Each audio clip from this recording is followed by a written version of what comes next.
মৃত্যুর পরে আমরা মাইয়িতকে মাটিতে রাইখা চারপাশে বৈশা কোরআনে কারীম তেলাওয়াত করি, এটাও একটা বেদাত।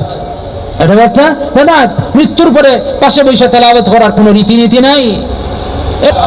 আর আমরা মৃত্যুর পরে আমরা তো কিছু শুনি না। ইন্নাকা লা তুসমিউল মাউতা ওয়া লা তুসমিউ সুম্মা দুআ।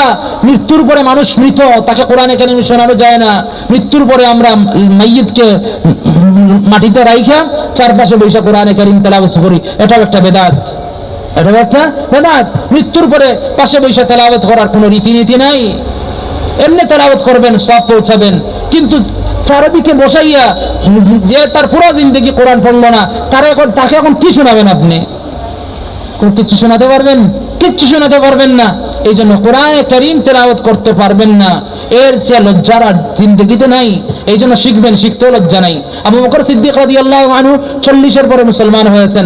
ওমর ইবনে খাত্তাব রাদিয়াল্লাহু আনহু 40-এর পরে মুসলমান হয়েছেন। উসমান গনি রাদিয়াল্লাহু আনহু 35-এর পরে মুসলমান হয়েছেন। আলী রাদিয়াল্লাহু আনহু 30 থেকে 35-এর পরে মুসলমান হয়েছেন। এরপর কোরআনে কারীম শিখেছেন। আবু আইয়ুব আনসারী রাদিয়াল্লাহু আনহু 40 থেকে 50-এর পরে মুসলমান হয়েছেন। বৃদ্ধ অবস্থায় তারা কোরআনে কারীম শিখেছেন। এক সাহাবী তো বৃদ্ধ অবস্থায় মুসলমান হওয়ার পরে কোরআনে কারীম শিখছেন, ওনার দাঁতের মধ্য দিয়ে শব্দগুলা বের হয়ে যায়। তো রাসূলকে জিজ্ঞাসা করলেন, ইয়া রাসূলুল্লাহ, আমার দাঁত নাই, কোরআনে কারীম তেলাওয়াত করতে পারি না, আমি শব্দগুলোকে স্পষ্ট করে উচ্চারণ করতে পারি না।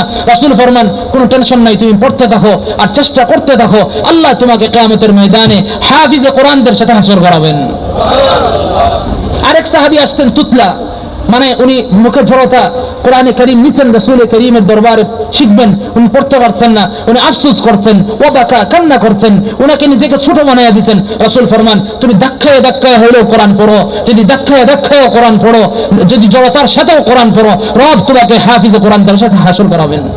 তো আপনাদের কি বয়স হয়েছে কোরআনে কারীম পড়তে পারেন না?